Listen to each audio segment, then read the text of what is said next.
Me parece que una de las cuestiones fundamentales hoy en día es reivindicar el papel, la función del padre en la crisis del patriarcado.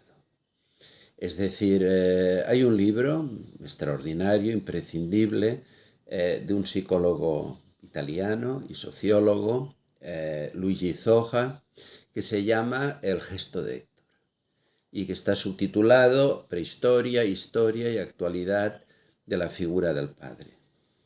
Este libro es un magnífico recorrido histórico, prehistórico, incluso desde el punto de vista de lo animal, de la animalidad no humana, de lo que representa la figura del padre. Biológicamente, el hijo tiene un vínculo exclusivo por la madre, con la madre.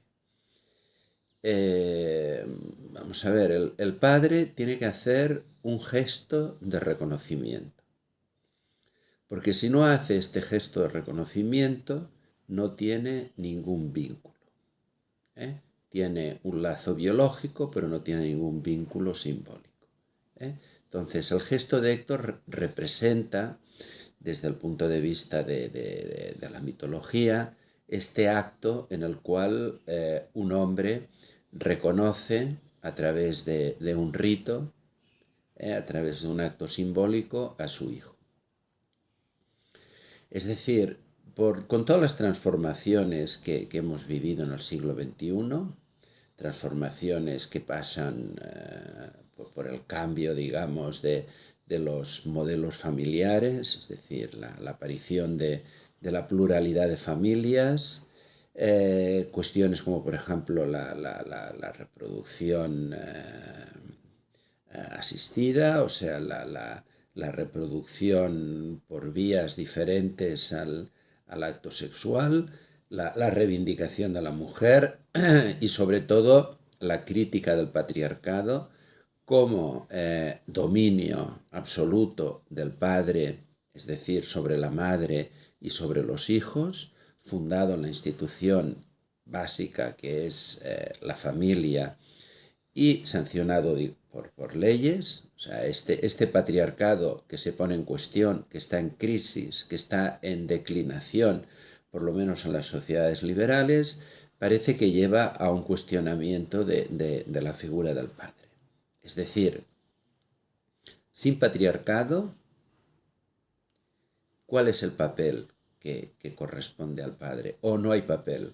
Es decir, no hay papel quiere decir, puede ser que consideremos que el padre no es necesario, porque hay la reproducción asistida, por lo tanto, la reproducción in vitro, por lo tanto, lo único que haría falta sería líquido seminal, no hace falta la figura del padre. También podríamos pensar que podría existir una sociedad de madres, es decir, la madre es la que decide y se ocupa del hijo y puede tener a su lado a alguien, puede ser un hombre o una mujer, que le haga de asistente, que le haga de auxiliar, ¿no? Pero es evidente que todos estos planteamientos lo que hacen es eliminar la función del padre. Es decir, entendiendo por padre aquel que reconoce al hijo. Y reconoce al hijo teniendo o no teniendo vínculos biológicos. No necesariamente, evidentemente, puede ser un padre adoptivo. Pero hay, digamos, un lugar que es el lugar de la madre y un lugar que es el lugar del padre. Y el padre, como mínimo, hace falta como tercero. Es decir, las relaciones duales siempre son peligrosas. Siempre se crea una relación de espejos, una relación de imágenes que ya muchos han puesto de manifiesto los peligros que tiene. O sea, hace falta un tercero que de alguna manera separe, un tercero que de alguna manera sea una referencia diferente de la de que esta madre, digamos, este otro primordial con el que el niño primero, criatura humana, tiene un lazo y al primero al que se dirige, digamos, con una demanda. Por lo tanto, hace falta un padre como tercero. Función paterna. Podemos discutir cómo se desarrolla esto en los matrimonios homosexuales. Yo no estoy diciendo que no sea posible, hablo de función. Una función materna y una función paterna que deben ser complementarias y que serían la base de lo que representan para el niño la generación anterior. La diferencia entre generaciones es fundamental. Si no la mantenemos, es el reino de la confusión. Esto ya lo ha puesto de manifiesto, yo creo de una manera muy rigurosa y muy brillante, el psicoanalista italiano, Massimo Recalcati.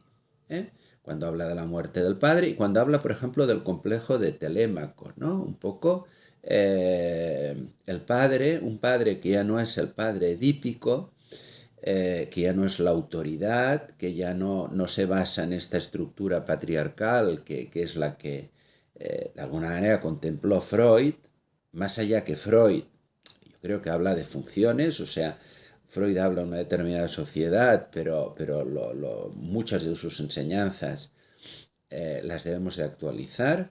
Entonces no es esta estructura edípica, sino que, bueno, es un padre que representa, que es una referencia. Una referencia como la madre, pero es una referencia, digamos, diferente. De alguna manera, lo que representa el padre y también la madre, por supuesto, es la herencia simbólica que se transmite al hijo. Y la deuda simbólica que tenemos todos por toda esta herencia que nos ha llegado, la tenemos con respecto no a las generaciones anteriores, sino a las posteriores. Esto es una serie que hemos de mantener. En una sociedad tradicional es todo más fácil. Aquí es todo más complejo en la sociedad moderna. Pero lo básico me parece que es la figura del adulto. Padre, madre como adultos, referencias de adultos. Todo se vuelve más complejo con la diferencia o no diferencia de sexos, aquí no voy a entrar, pero insisto, quiero reivindicar aquí la función paterna. Y la base es el hombre que ha tenido una relación sexual con una mujer, que de esta relación sexual surge, se produce un embarazo y nacerá un hijo o una hija y el padre lo reconoce. Esto me parece que es lo fundamental. Y sobre esta base, que es una base, digamos, social, simbólica, cultural, sobre un presupuesto natural o biológico, podemos ver otras variaciones. Pero esto tiene que ser siempre el planteamiento básico. Existencia de un padre, de una madre, de una función materna, de una función paterna, y que se hacen cargo de esta herencia simbólica, no solo de la herencia biológica, por supuesto, no es imprescindible, lo digo por los padres adoptivos, pero adoptan esta herencia simbólica, que sobre todo es la que hemos tenido todos, independientemente de que hayamos tenido una familia, unos padres que hayan sido no un desastre, pero de alguna manera han transmitido la lengua, de alguna manera han transmitido lo institucional, las normas, aunque no haya sido realmente la madre a lo mejor o el padre biológico, aunque se haya hecho mal, pero de alguna manera estamos todos hemos recibido, digamos, esta herencia de generaciones anteriores. Y por supuesto que la mejor manera de recibirla es, digamos, a través de la familia, porque nosotros así cumplimos, como padre, como madre, cumplimos esta deuda simbólica que tenemos con las generaciones anteriores hacia las generaciones posteriores. Por lo tanto, simplemente lo que quería hacer es decir que hay que reivindicar la función del padre en la crisis del patriarcado. Y criticar el patriarcado, pero defender al padre. Y, por supuesto, pensar que las variaciones del machismo no se reducen a las del patriarcado. Porque justamente cuando cae el patriarcado y no hay un padre alternativo, es cuando aparecen estas manadas, manadas machistas, que son manadas, de hecho, sin padre.